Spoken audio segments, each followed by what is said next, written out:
It was 1 year ago on this Feast of St. Joseph that Pope Francis celebrated his inaugural Mass as Holy Father. Tonight, we remember. We'll explore how Catholic volunteer experiences are positively affecting so many lives, including those of the volunteers. Many years after their courageous service, 24 minority veterans received the top military award for valor.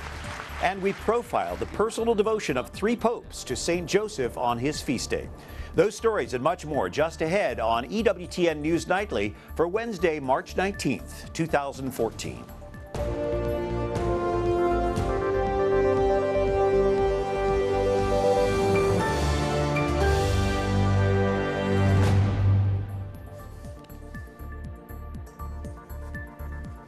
Thank you for joining us. I'm Brian Patrick in for Colleen. Let's begin tonight looking at news now. The crisis in Ukraine is not letting up tonight. The Eastern European country is making plans to pull troops from Crimea. Russia is steadily taking control of that disputed peninsula. Earlier today, masked Russian forces seized control of Ukraine's naval headquarters. On a visit to Lithuania, U.S. Vice President Joe Biden issued a stern warning to Moscow, saying the United States will respond to any aggression against its NATO allies, which include neighbors to Russia. Ukraine's military, heavily outnumbered in Crimea, has come under increased pressure since the region was nominally incorporated into Russia on Tuesday. And there is more frustration, even some anger, over the investigation into a missing Malaysia Airlines jet. Malaysian authorities say that some flight data had been deleted from the home flight simulator of the pilot of missing flight MH370. That item was deleted last month, but they said he and the rest of the passengers and crew should be considered innocent until proven guilty. Malaysia is sending a high-level team to update Chinese relatives of those on board. The team will give briefings and updates to the next of kin on the latest situation on the search and rescue plans. Some of those relatives were dragged out of a hotel in China earlier, overcome with grief. They had unfurled a banner calling on the Malaysian government to do more to try to find out what happened to the plane. Now, some of the other stories our EWTN News Nightly team has been covering in today's world.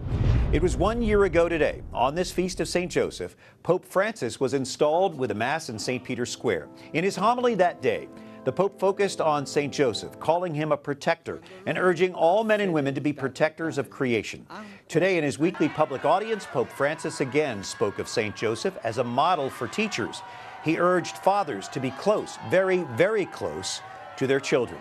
He rode around the square blessing pilgrims and waving to an enthusiastic crowd. One baby even got a nice kiss from the Pope.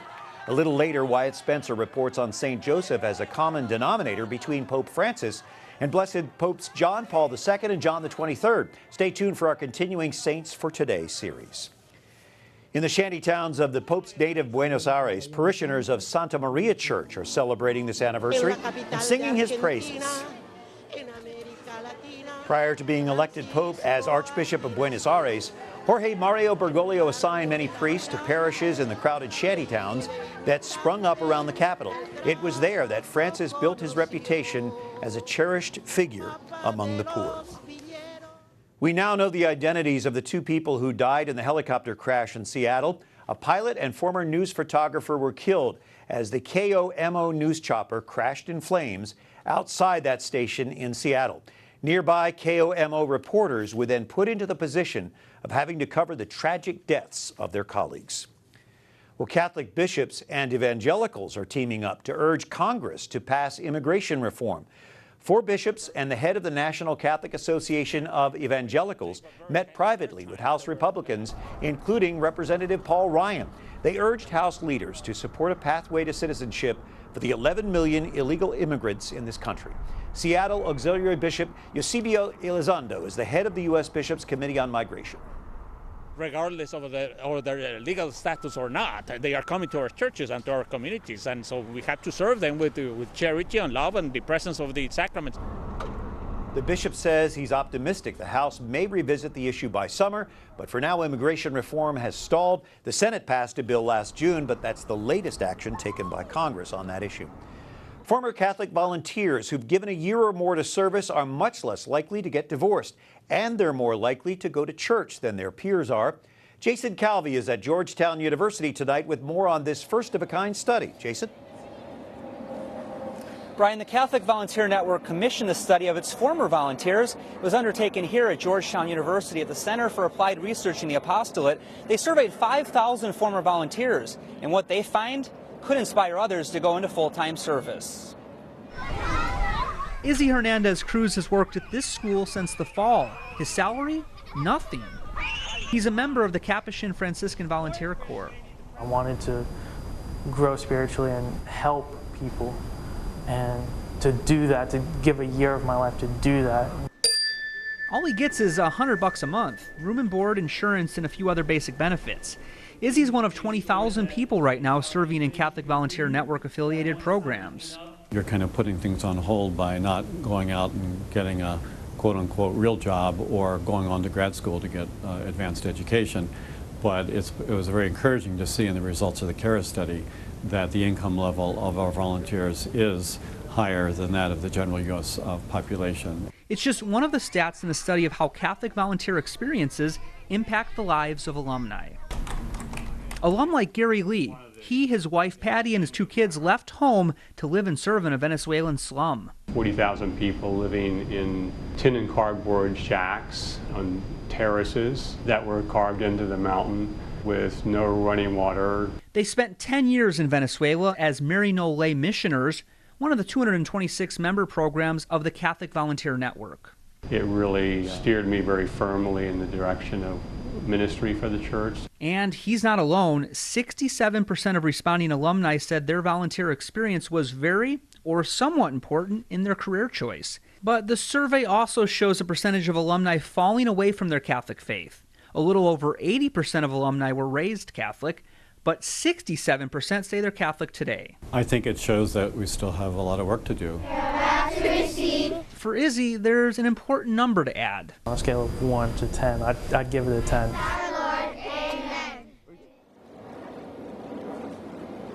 And the Catholic Volunteer Network puts out this guide which lists all the volunteer opportunities. Now online you can search based on time from a few weeks to months to years and locations across the country and even across the world, Brian. So what specific kinds of service opportunities are there, Jason? Brian, you can think of it, it's probably on the list, things like even a Catholic radio station, pro-life work, youth ministry, working with the sick, working in soup kitchens, you name it, it's probably on the list, Brian. All right, Jason Calvi reporting from Georgetown University. A Catholic priest wins a $1.8 million award. Czech Monsignor Tomáš Halík has received the 2014 Templeton Prize for exceptional work lifting up the spiritual dimension of life. He risked jail under Soviet rule to organize an underground network of academics, theologians, and students. He now leads dialogue with people of different faiths and even non-believers. In the rest of my life, I would like to do small things that would bring light and warmth to people in our world. Monsignor Halík says he'll use the prize money to continue dialogue efforts. Former winners of this award include Mother Teresa, Billy Graham, and the Dalai Lama. Well, the matchup is all set in Illinois as the voters of that state decide who will be the next governor. Republicans nominated venture capitalist Bruce Rauner on Tuesday to face incumbent Governor Pat Quinn. Quinn easily won the Democratic nomination for a full second term. Republican voters in Illinois also chose State Senator Jim Oberweis to run for the U.S. Senate. He'll face Senator Dick Durbin, the U.S. Senate's #2 ranking Democrat. The president has made his annual bracket for the NCAA basketball tournament. Live on ESPN, President Obama bet on Michigan State beating the reigning champion Louisville Cardinals. Obama is hoping for better luck this year than last when he picked the Indiana Hoosiers to beat the Cardinals. The president's pastry chef has baked his last gingerbread White House.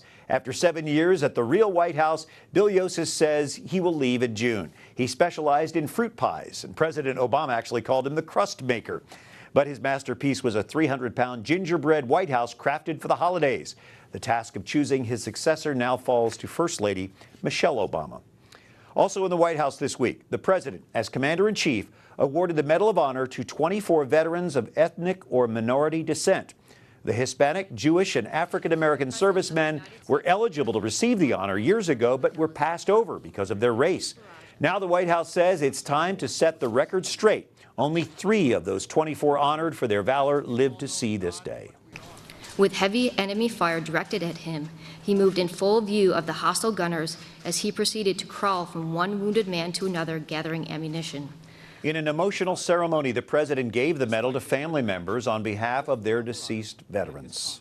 No nation is perfect, but here in America, we confront our imperfections and face a sometimes painful past, including the truth that some of these soldiers fought and died for a country that did not always see them as equal. The group award ceremony was the largest to be held since World War II. Veterans were joined by Dr. Stephen Bucci, in charge of foreign and national security policy at the Heritage Foundation, which is hosting a screening today of Veteran Nation, a documentary on how our nation has treated veterans. Dr. Bucci, thanks for joining us. Where did this idea come from and why now? Well, this was put together by a group of us that are West Point graduates. The leader of it is my boss, Dr. Jim Carafano at the Heritage Foundation, and we decided to give the American people a little education on how they've treated veterans in the past and maybe how they should treat them now. Well, let's take a look at the documentary as we further discuss it.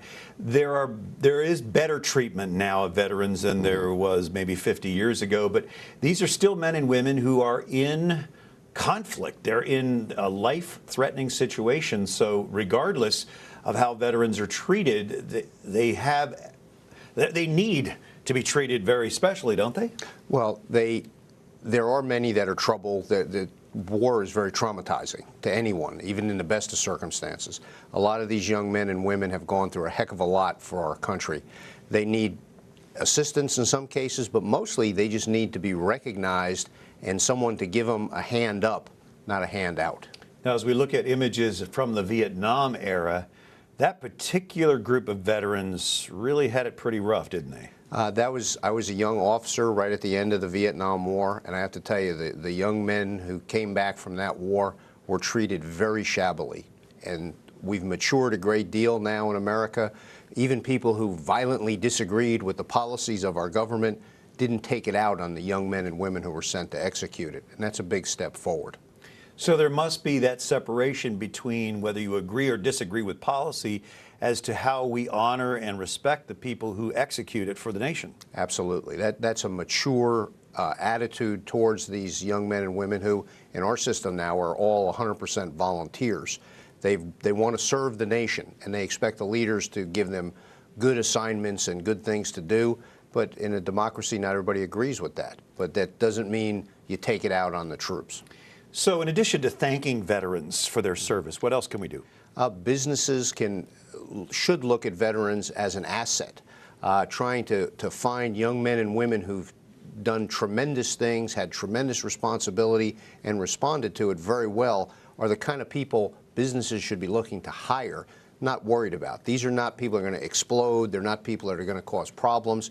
They're disciplined, they're hardworking, and they really know how to shoulder responsibility.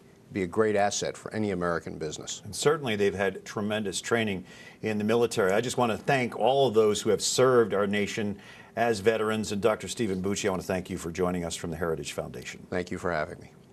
Coming up from the Vatican tonight, we'll experience the exquisite, intricate work of some of the most talented mosaic artists. And later on, Wyatt Spencer visits St. Joseph's Seminary here in D.C., where we'll learn about the personal devotion of several popes to the head of the Holy Family.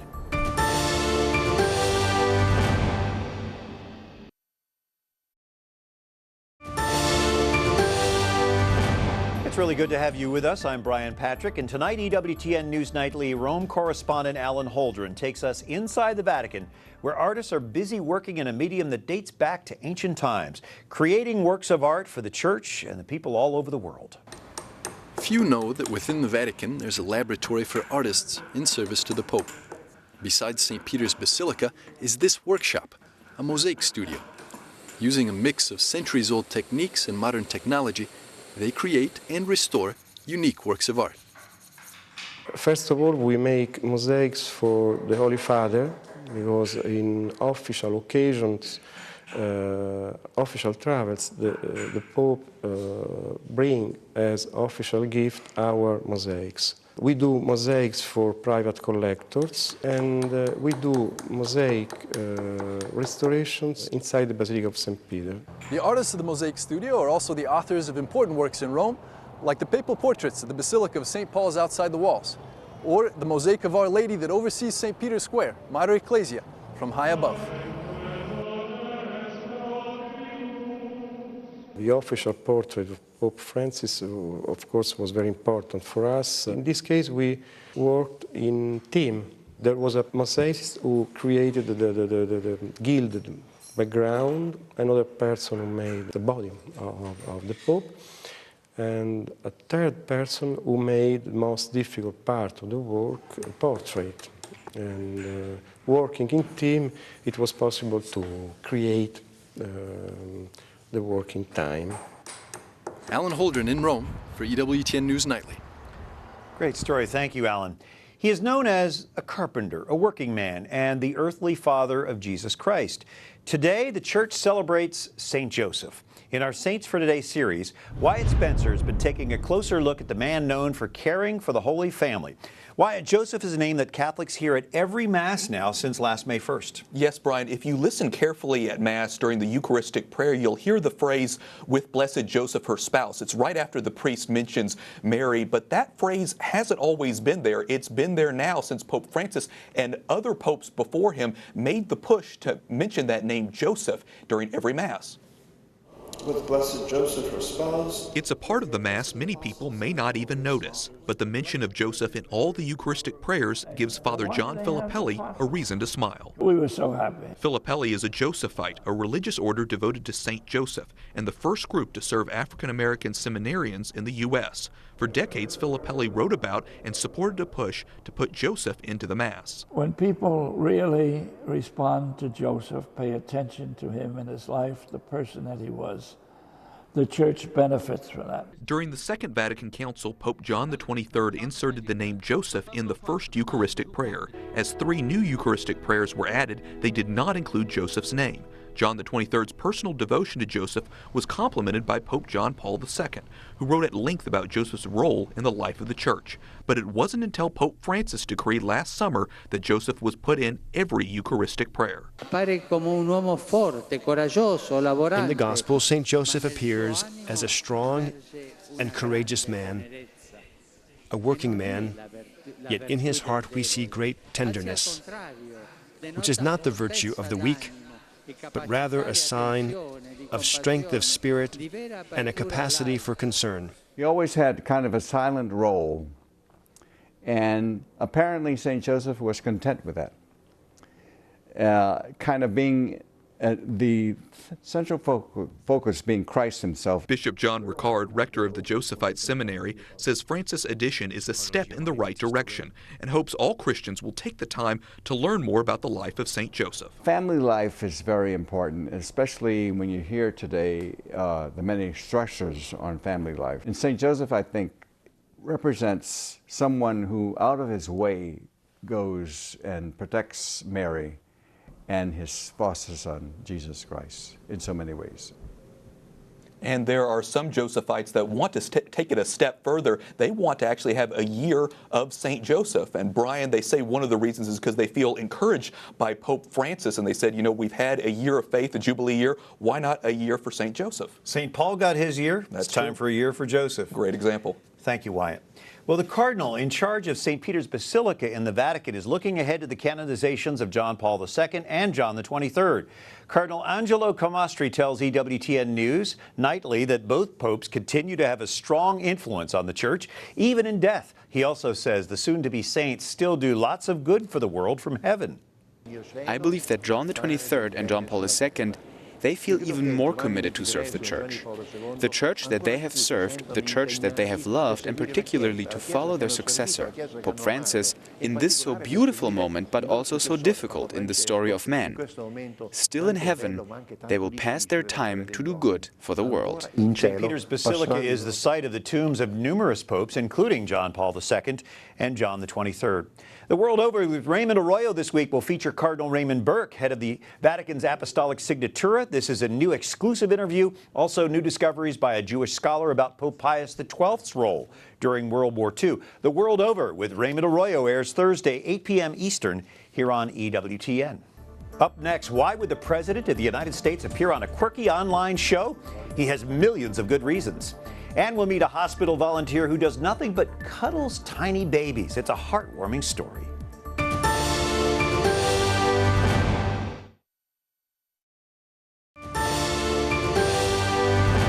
It's good to have you with us tonight. And as the March 31st deadline to sign up for the Affordable Care Act approaches, the Obama administration is taking some rather unconventional steps to try to convince young people to sign up.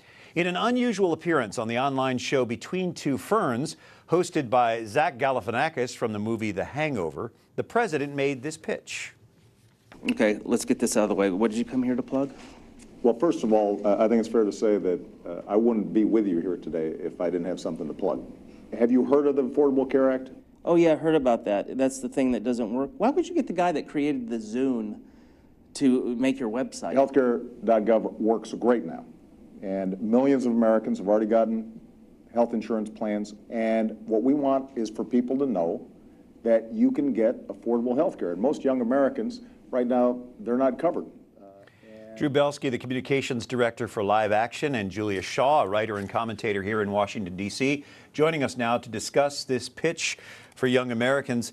Do you guys think that this is an appropriate and an effective way to reach young people? Certainly they're watching it. Well, certainly the Between Two Ferns video has had, I think, 19 million views. That's a lot of people, but that hasn't been translating into people actually signing up for health insurance or buying health insurance. The Obama administration had said that it wanted a substantial number of people who signed up to be these young, healthy people, but so far the young people have been letting the Obama administration down. Only about 1 million of them have signed up, and they need a lot more in order to make this law work. The problem really is the very difficult economic circumstances that the Obama administration has to sell on this healthcare law, because the sort of young person who's going to need this is really non-existent. You could get, say, $1,200, $1,800, $2,000 maybe in a year spent on healthcare because young people don't tend to get sick. And in order for an Obamacare plan to be economically effective, think about what the premiums would cost, and then look at the stories coming out every single week about healthcare premiums are expected to skyrocket for everybody, even perhaps especially the young people to whom they're trying to sell this plan. So he's reaching young people, maybe not necessarily convincing them, but don't you think that the Obama administration's use of the internet has been quite effective? I mean, this is a president who really was elected because he was able to reach young people through the web. It's kind of a game changer, this approach, don't you think? Well, the administration has been very good at telling young people how cool they are. I mean, this is what the Zach Galifianakis Funny or Die skit is supposed to do. It's supposed to tell young people, you're really cool, and try to make the connection that buying health insurance is also really cool. But young people don't appear to be persuaded. They associate health insurance as something you do when you're older or if you're sick. It's not necessarily what all the cool kids are doing. So that interview really isn't the only unconventional step that's being taken by the administration. Colorado launched a Got Insurance campaign to get more health care signups. Look at some of these ads that are out there. They portray young Americans partying and trying to get birth control for their dates. And Twitter is also buzzing with the Obamacare ads. Healthcare.gov's official Twitter is posting quirky pictures like this. The former pop singer Lance Bass took to social media showing off his stop at the White House last week. He was there to talk about healthcare.gov. Now, based on some of this advertising, how do you think young people are being portrayed here, and how would you receive that? You're both young. Well, it's really kind of a depressing outlook coming from the Obama administration as to how young people are. The most understandable characterizations are either that young people are very stupid or that they have no principles to speak of. In the first place, you see these pictures of people falling down the stairs, for example, or like these badly conceived Vine videos of people falling off kitchen counters. And basically the message is, you are going to die. You're going to die right now, and you need us to take care of you, or else, catastrophes are going to befall you. And on the other hand, you've got these Colorado advertisements, which cast young people as just completely without any sort of principle. You know, my biggest priority is that I want to be able to sleep around or behave in completely unhealthy ways, you know, doing keg stands and whatnot, and have the government, meaning other people in the country whom I'll never meet, pay for my bad decisions. Do you think this is going to work? Well, I think that the tactic that they're using, and when you look at the ads in the Colorado advertising campaign targeted to young people compared to older people, it's very interesting. The argument for young people is you're generally young, you're healthy, you're cool. You don't really need health insurance unless something really horrible happens that you can't predict. But the target for older people is, we know that you're older. We know that you tend to have more health concerns. There's one, I think, ad saying, you know, I'm an older American, so I probably have pre-existing conditions. So their marketing campaign is that we need you young people because you're young and healthy. We need you to make this law work. Yeah, and that's a lot of pressure. It's not going to sell. That's a lot of pressure. Yeah. Now, in live action, you guys really do very effectively reach a lot of people, including young people. How is your strategy different from theirs? Well, it's kind of a night and day situation, and the fact is, the big difference between what live action does on our social media channels and what the Obama administration is doing is that we actually employ the truth, which is pretty persuasive. You know, you've got the Secretary of Health and Human Services, Kathleen Sebelius. She was interviewed by Congress in October of last year, December of last year, and just recently in March of this year, saying every single time about whether, for example, there's abortion funding in Obamacare, I don't have that information, I'll get back to you with that, I can't tell you that at this time, you know, getting even snippy with the congressmen who were interviewing her. And this is not the kind of thing that somebody you trust tells you. This is the sort of stuff you expect to hear from a boyfriend who's cheating on you. And I can't imagine young people falling for that kind of a sell. And live action does that very effectively. Drew Belsky, Julia Shaw, thank you for joining us. We'll have you back. Thanks. Well, now a hospital trend that some of you might want to get in on, holding babies. News Nightly's Susie Pinto has that story tonight. She's always happy like this. Me too. Kathleen Jones loves holding her granddaughter Evelyn, but she's just as likely found at this Chicago hospital, cooing to babies she doesn't know. Are you so pretty? Yes, you are. Many are infants clinging to life in the neonatal intensive care unit, where Jones is a volunteer. They say that I look so in love with them when I'm there, but I cannot not crack a ear-to-ear smile whenever I pick that little guy or girl up. I'm like, they're just so awesome. You may find the baby in an open crib with a lot of tubes. A growing number of hospitals are using volunteers to hold babies, carefully vetting and training them on how to deal with problems with preemies and other newborns. It's documented they benefit from cuddling. An irritable baby can lose calories and lose weight, so a calm baby can have normal brain development, maintain temperature. A simple touch can be a healing thing. That's something Jones witnessed firsthand after Evelyn, her own granddaughter, ended up in this very unit last summer. The baby had contracted a virus in utero that caused brain damage and deafness. We were really happy that she survived, but it's scary still to this day. Jones, backed up by other family and hospital volunteers, was among Evelyn's steadfast cuddlers. So now I'm cuddling at home and there. They noted the benefits almost immediately. She does now start to hold our gaze and to follow our faces and react to smiles when she sees me up close. So that is all developmentally extraordinary. So the cuddling will continue. We're hoping it's like the miracle ingredient. And Grandma remains ready to welcome more babies into her fold. Susie Pinto, EWTN News Nightly. Thanks, Susie. How can you resist a beautiful little baby? Hey, we can finally say goodbye to winter today. Spring officially arrives tomorrow, along with our fresh new edition of EWTN News Nightly. Now you can watch News Nightly Tuesday, Wednesday, and Thursday. By Easter week, we'll be on Monday through Friday. So welcome spring with EWTN News Nightly tomorrow here on EWTN. We would appreciate if you'd like us on Facebook and Twitter. Follow us on Twitter, and you could catch us on EWTN's YouTube page anytime you want to watch. For all of us here at EWTN News Nightly, I'm Brian Patrick. Thank you for watching. Good night, and God bless you.